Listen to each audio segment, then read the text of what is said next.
Vím, že tam jsi. Tak vylez.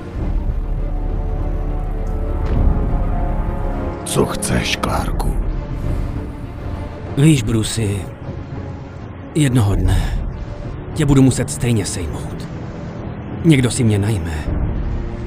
A až se to stane... Až se to stane, Clarku. Nechť zvítězí lepší z nás. Brucey, je na čase složit zbraně a začít spolupracovat.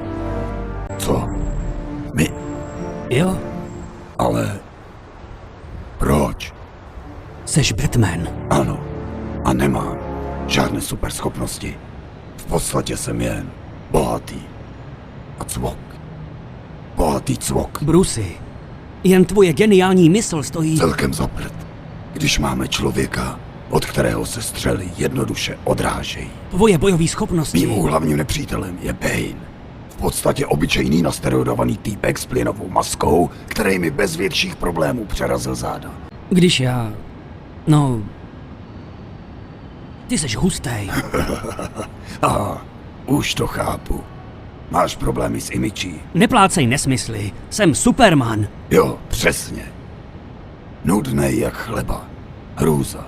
Jen si vem svůj hloupej oblek. Ale ten oblek mám po otci. Tvůj otec je po smrti. Už by ses přesto měl konečně přenést. Ale vaši taky umřeli. Nemluv o tom.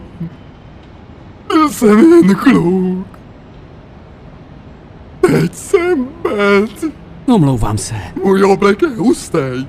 Vyrobil jsem si ho sám. Tatínkův mazánku s pitomým S na hrudi, kdyby jsme náhodou zapomněli, kdo vlastně jsi. Je to symbol naděje mého lidu. Naděje se píše s N, blbče. Fajn, to už stačí. Přiznej to. Jsi trapnej. Ty zas nosíš make-up. Jdi do prdele. Alespoň jsem svý schopnosti nezískal díky jiný skurvený atmosféře. Hele, tenhle vzduch mě nějak posiluje. Šprte posranej. S vylízaným účesem.